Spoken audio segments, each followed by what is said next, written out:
21 de abril de 2011, un barrio tranquilo de Nantes, Francia, despertó con una extraña quiet. No hay actividad bulliciosa, en hay sonido de niños jugando, en hay charlas en la casa de la familia Dupont de Ligonnès, una cosa que alguna vez fue animada y ahora inquietamente silenciosa. Los contraventanas azules estaban bien cerradas, el buzón repleto de cartas y el coche familia desaparecido. Los vecinos supusieron que se habían ido de vacations.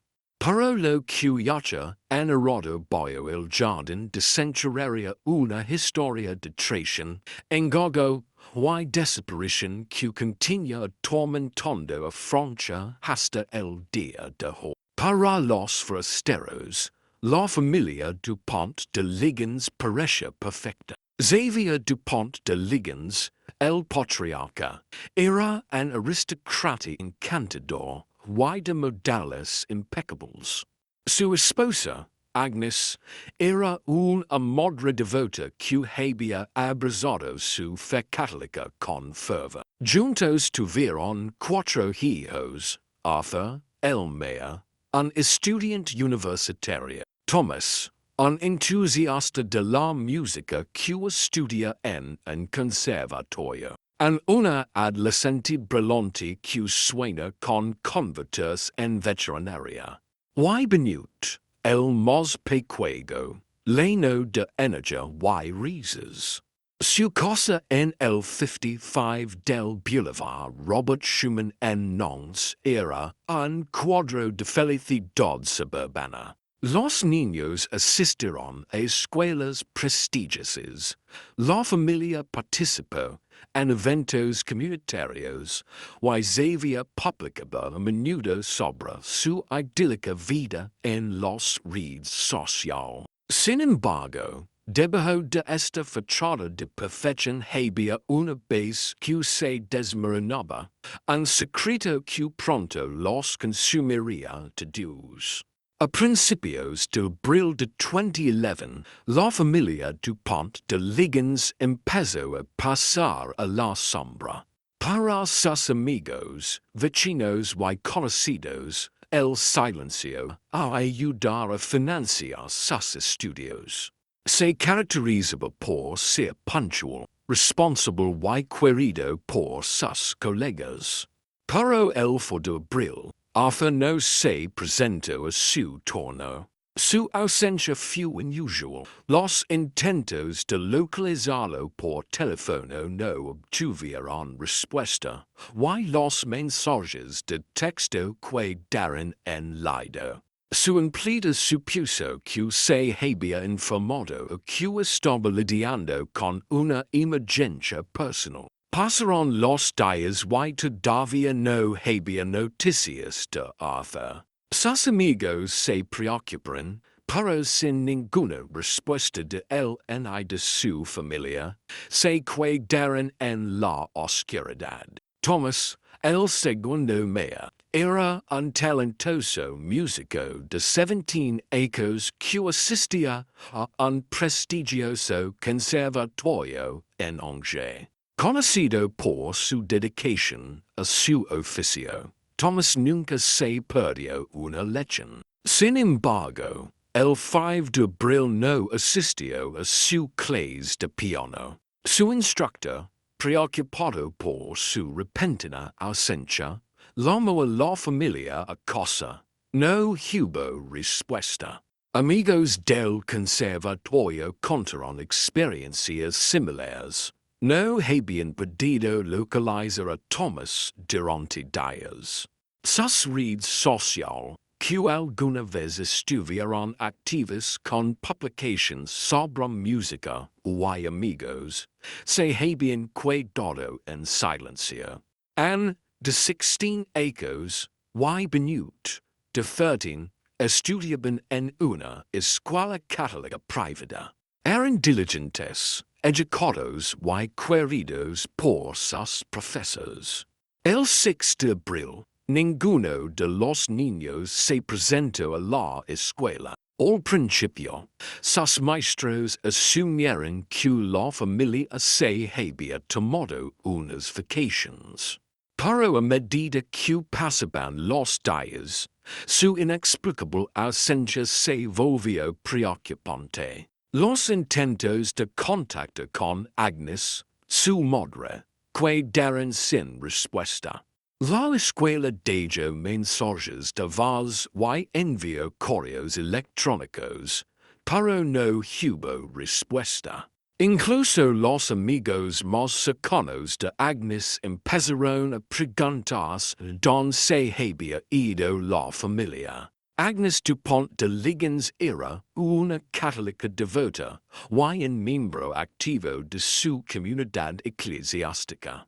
Asistía regularmente a misa y participaba en eventos benéficos locales. Sus amigos y compañeros feligres notaron su ausencia casi de inmediato.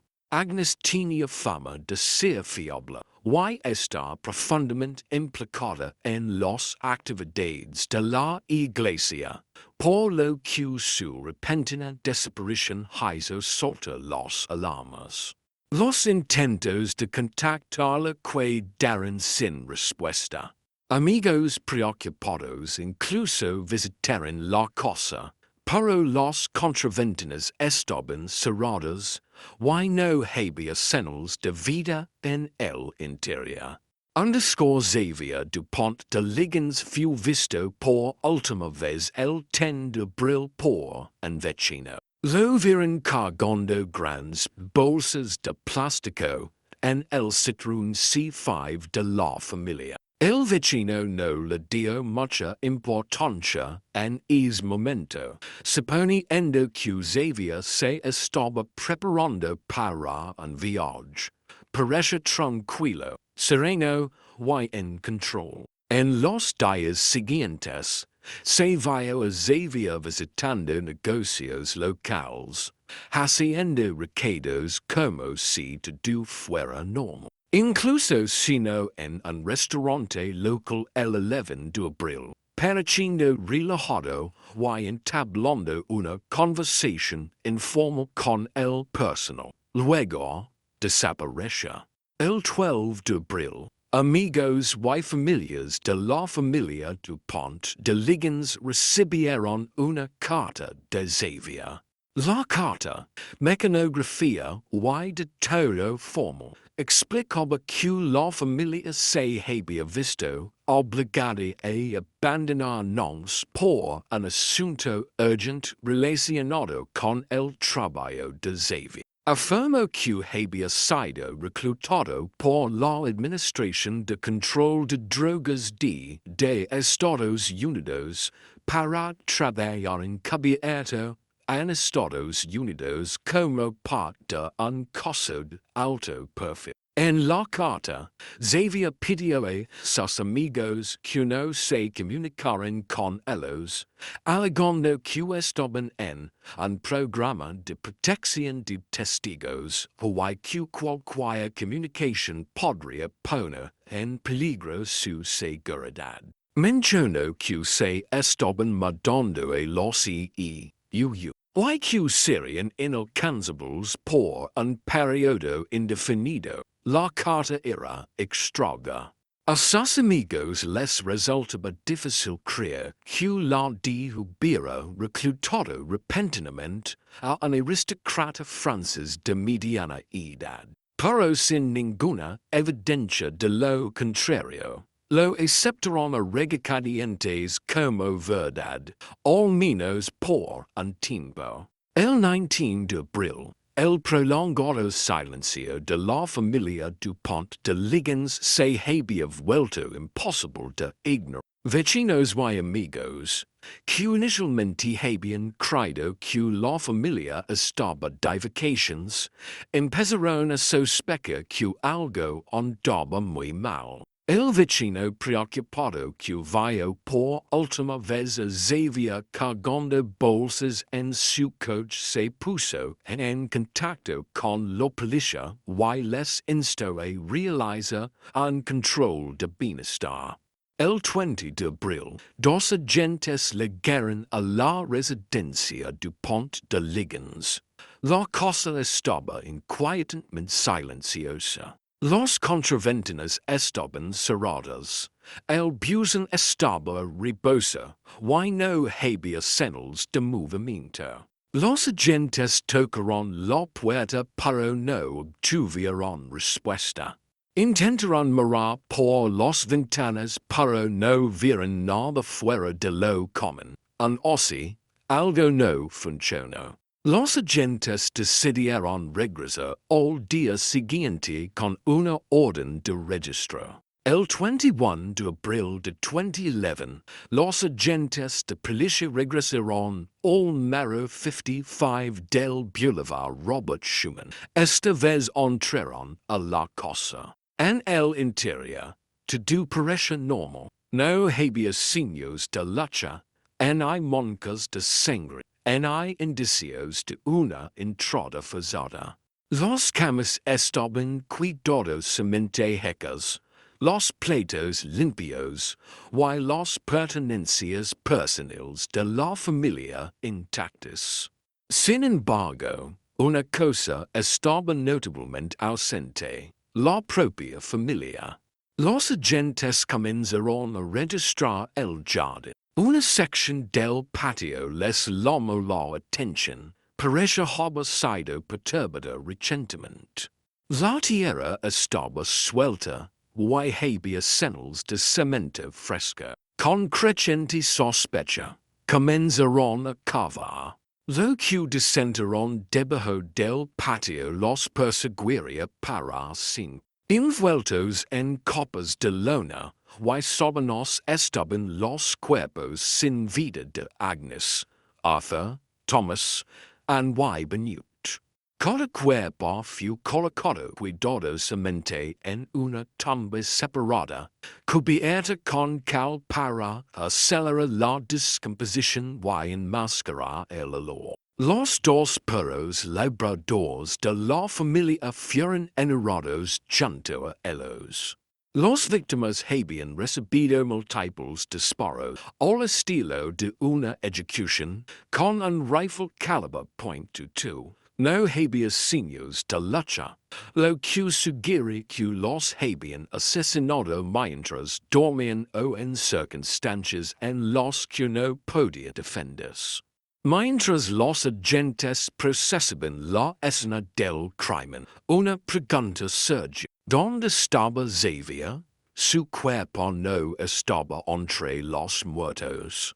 Faltaban sus efectos personales, incluido su pasaporte, y el coche familia, un Citroën C5, tampoco. Se emitió una alerta a nivel nacional y los investigadores comenzaron a reconstruir los últimos movimientos conocidos de Xavier.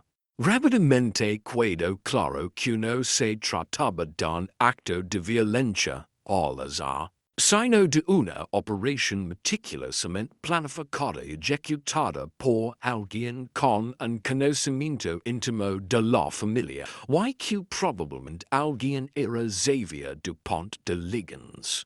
La familia aparentemente perfecta había sido aniquilada, y el hombre que la orquesta había desaparecido sin dejar rastro. Cuando la noticia del espantoso descubrimiento se extendió por Nantes, la conmoción y la incredulidad se apoderaron de la comunidad.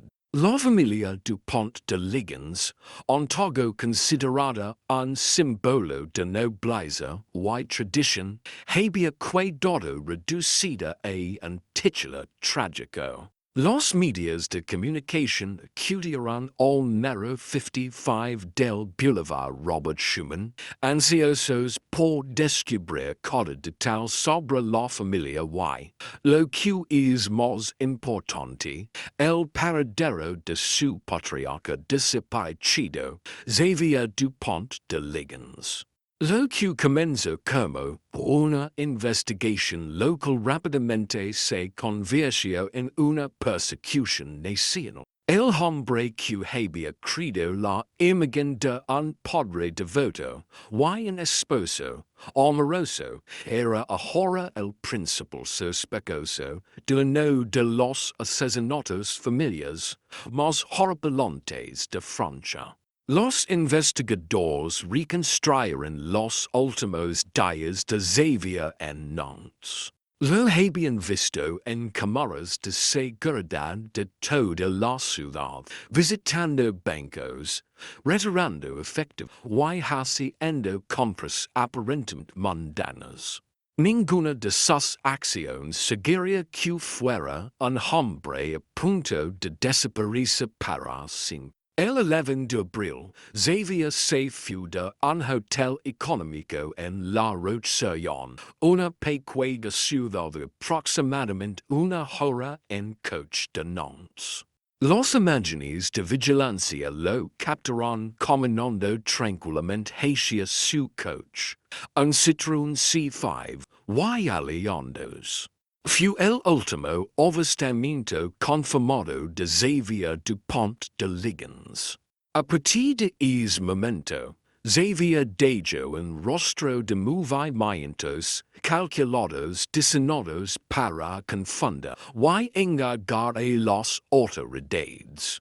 Abandonó su coche en el aparcamiento de un motel de Fórmula 1 en ROQUEBRUNE-C-AGENS, un pequeño pueblo del sur de Francia. Dentro del vehículo, los investigadores encontraron una maleta llena de ropa, un estuche para un rifle y los documentos personales de Xavier, pero ningún rostro del hombre. Con Xavier desaparecido y la escena del crimen meticulosamente preparada, comenzaron a surgir teorías sobre sus motivaciones y su paradero. Se trataba de un plan cuidadosamente orquestado para evadir la captura, o se había quitado la vida en algún lugar remoto, sin dar pruebas.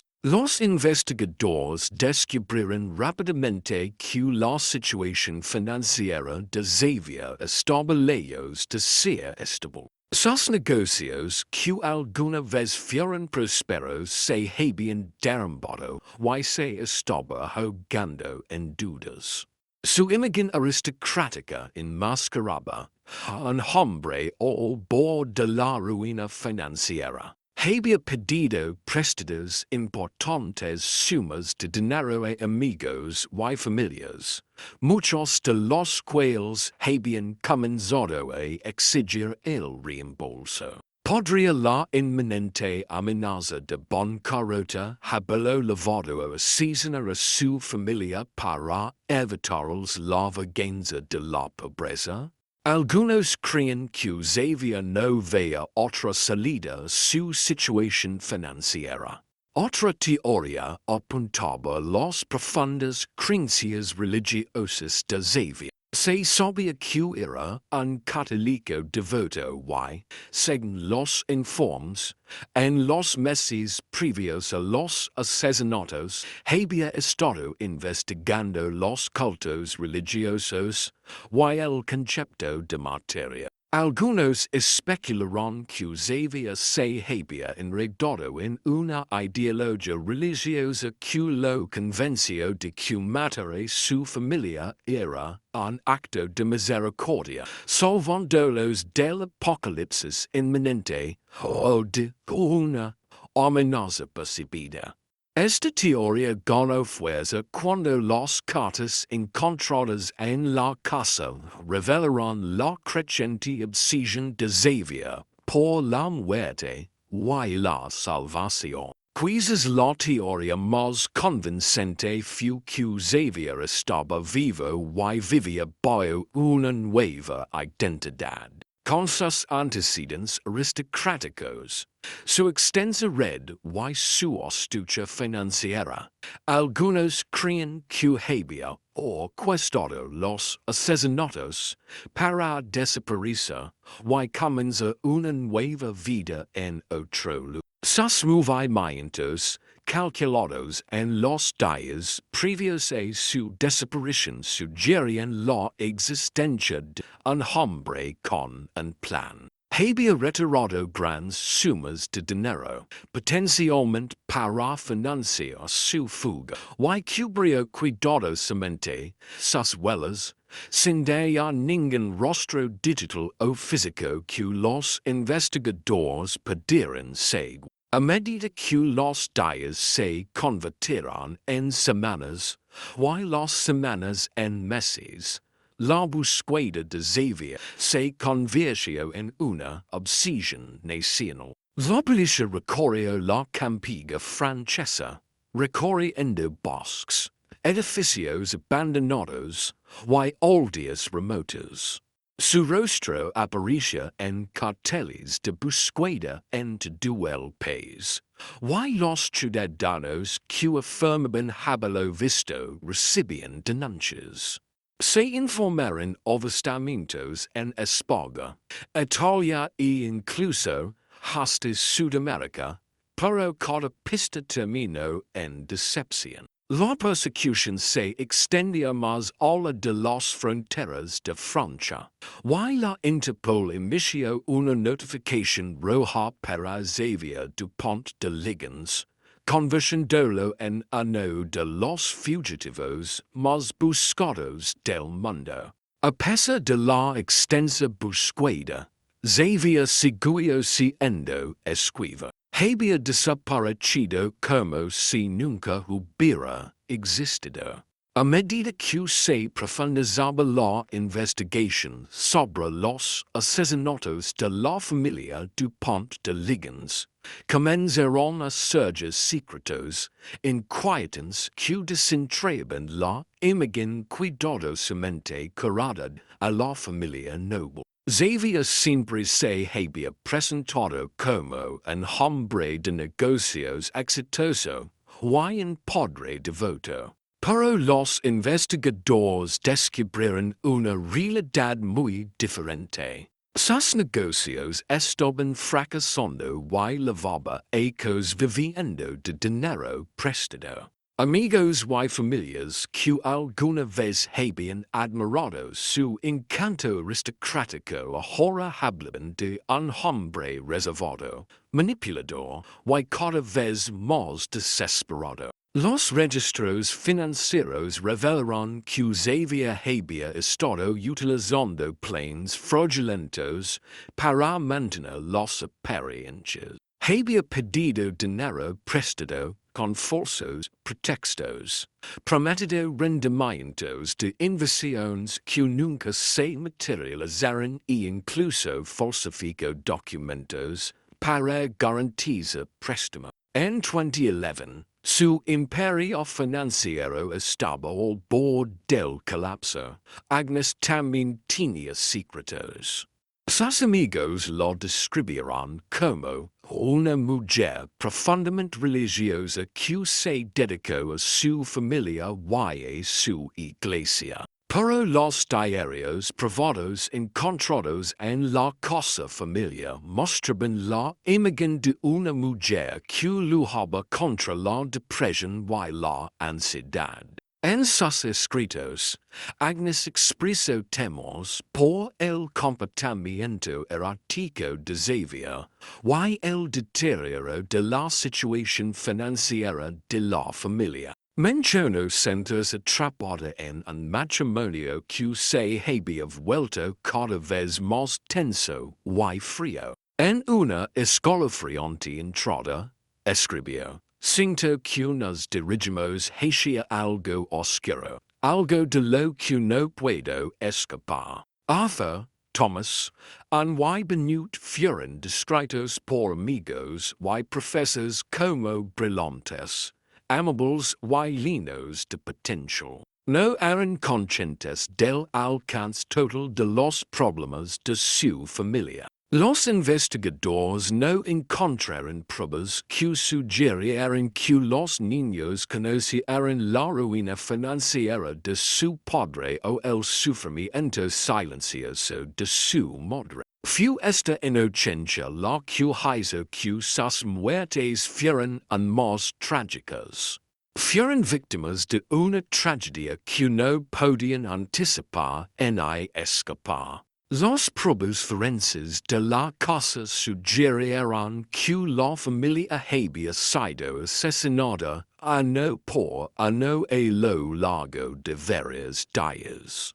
Arthur, el mayor, probablemente fue asesinado primero, seguido de Thomas, y benute.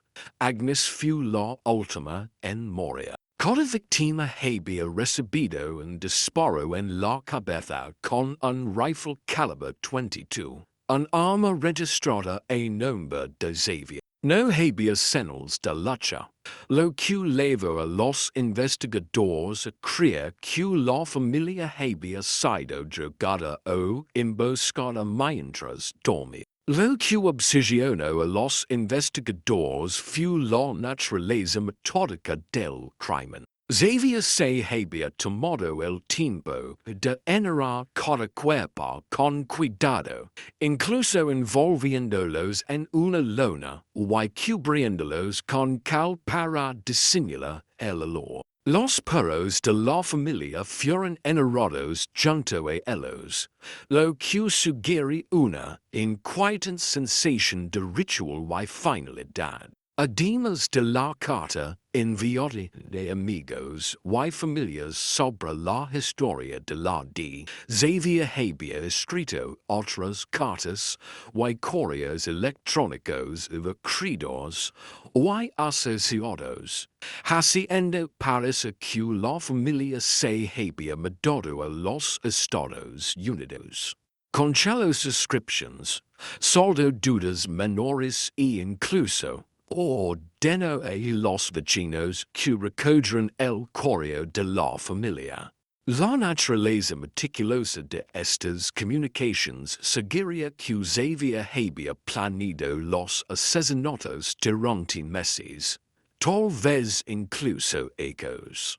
Se habían considerado todos los detalles, desde el lugar del entierro hasta las cartas que explicaban su desaparición. La investigación reveló que Xavier había estado fascinado con las historias de fugitivos y personas que habían desaparecido con éxito. Había estudiado cómo evadir la aplicación de la ley y crear una nueva identidad. Algunos investigadores creen que había estado planeando su fuga mucho antes de los asesinatos, construyendo cuidadosamente una narrativa que le permitiría desaparecer sin dejar rastro. A pesar de la exhaustiva investigación, nunca se ha encontrado ninguna prueba definitiva que confirme si Xavier está vivo o muerto. Su desaparición sigue siendo uno de los mayores misterios de la historia criminal francesa moderna, una figura fantasmal que parece salir de la realidad, dejando solo preguntas a su paso. A medida que pasaron los ecos, Xavier Dupont de Ligonnès siguió evadiendo la captura. El caso se convirtió en un terreno fértil para teorías y especulaciones. Desde detectives aficionados hasta detectives experimentados, todos tenían una opinión sobre lo que le había sucedido o patriarca desaparecido. Cada teoría parece más extraña y intrincada que la anterior, pero ninguna ofrece una respuesta definitiva. Una de las teorías más extendidas es que Xavier Dupont de Ligonnès se quitó la vida poco después de los asesinatos. Cuando los investigadores encontraron su coche abandonado cerca de Roquebrun-sur-Argens, teorizaron que podría haber huido a un desierto cercano. Los montañas Moors, un paisaje vasto y accidentado, eran un lugar potencial para un suicidio que no dejó rastro. A pesar de extensas búsquedas en la zona, nunca se encontró ningún cuerpo en hay pertenencias. Esta falta de evidencia ha alimentado dudas sobre la teoría del suicidio. Algunos expertos sostienen que un hombre tan meticuloso y calculador como Xavier no habría dejado que su cuerpo fuera descubierto fácilmente. Para aumentar el misterio, una carta supuestamente enviada por Xavier a un amigo antes de su desaparición decía, mi hija, nunca me encontraron vivo o muerto. Fue una declaración escalofriante que hizo que los investigadores se preguntaran si realmente había desaparecido intencionalmente. Otra teoría sugiere que Xavier planeó meticulosamente su fuga y vivió una nueva identidad. Esta hipótesis está respaldada por varios factores. En las semanas previas a los asesinatos, Xavier retiró importantes cantidades de efectivo de sus cuentas bancarias. Este dinero podría haber financiado una nueva vida. El linaje aristocrático y la experiencia empresarial de Xavier le proporcionaron contactos internacionales. Algunos creen que Iowa, un país donde tenía amigos o asociados que podrían ayudarlo a desaparecer.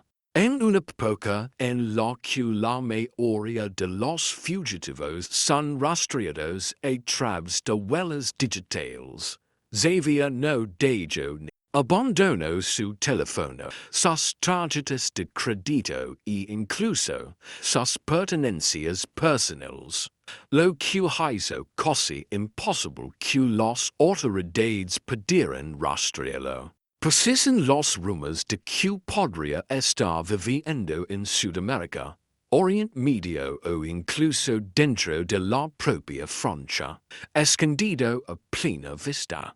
Algunos investigadores creen que Xavier recibió ayuda para o cuesta su desaparición. Sus cartas y comunicaciones en las semanas previas a los asesinatos fueron inusualmente seguras y detalladas, lo que sugiere que podría haber estado trabajando con alguien que lo ayudó en su fuga. Si bien ninguna evidencia directa ha implicado a nadie, algunos sospechan que Xavier pudo haber contactado a parientes lejanos o viejos amigos que podrían haber proporcionado refugio o recursos.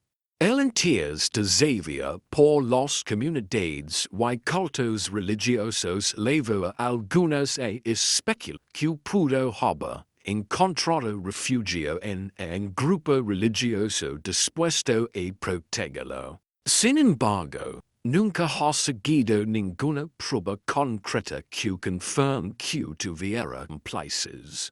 A lo largo de los ecos, se han reportado numerosos avistamientos de Xavier en todo el mundo. Cada uno de los cuales genera esperanzas de un gran avance en el caso. 2011, según informes, un hombre parecido a Xavier visto en un monasterio francés, pero los investigadores no encontraron pruebas que lo vincularan con el fugitivo. 2015, llegó un aviso desde España, donde touristo afirmo haber visto a Xavier trabajando en café junto al mar. Las autoridades locales investigaron, pero la pista se perdió. 2018, el avistamiento más significativo ocurrió en Escocia, donde un hombre parecido a Xavier fue detenido en el aeropuerto de Glasgow.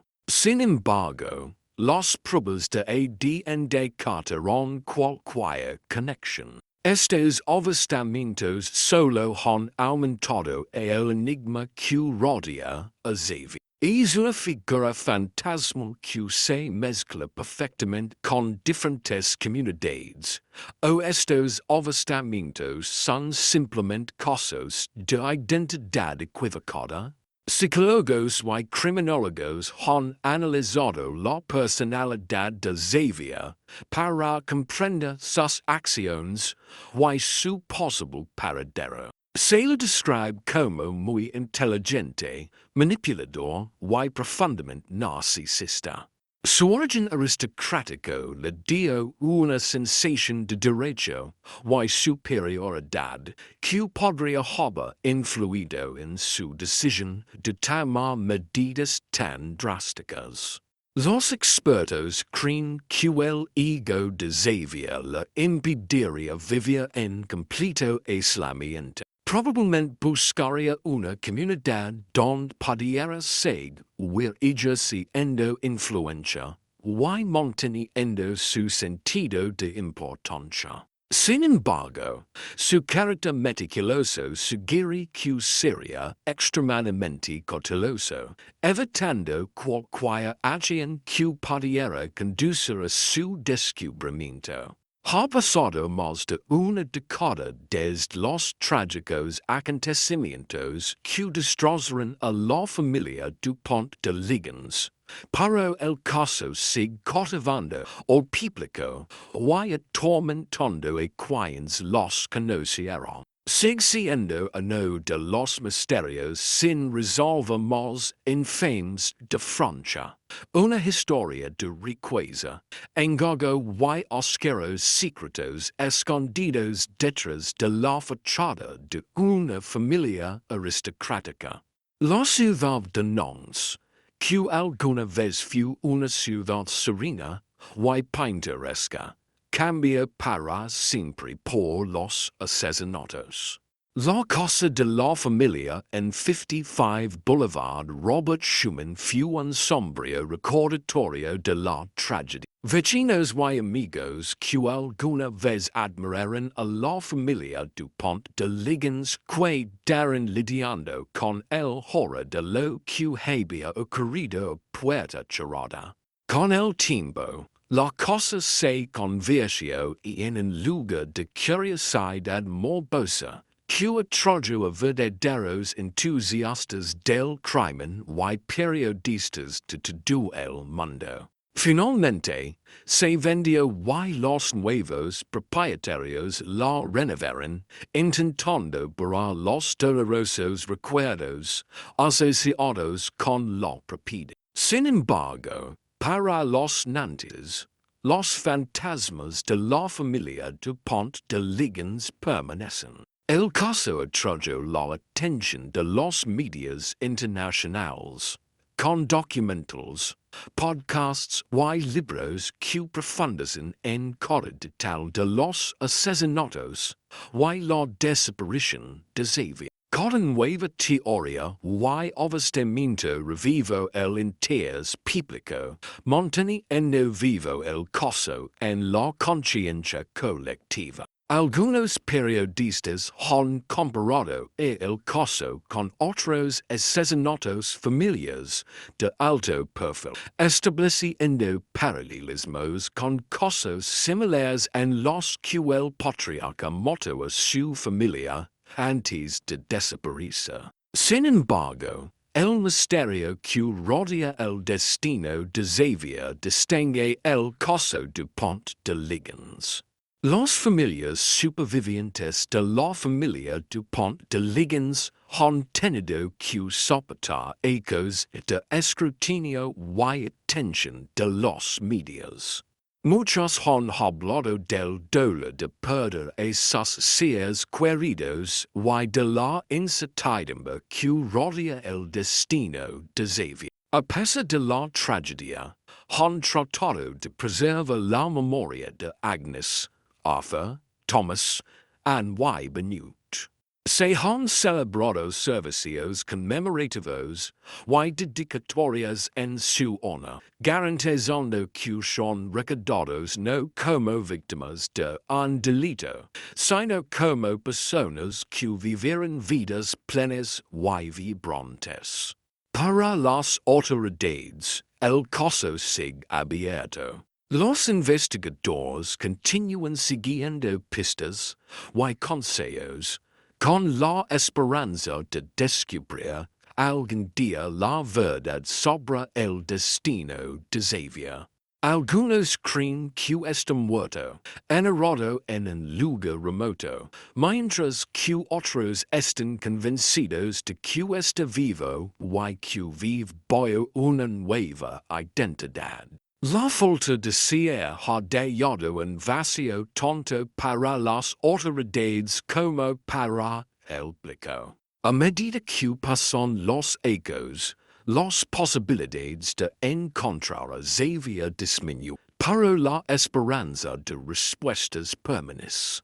En los últimos días antes de su desaparición, Xavier dejó un mensaje inquietante en una de sus cartas.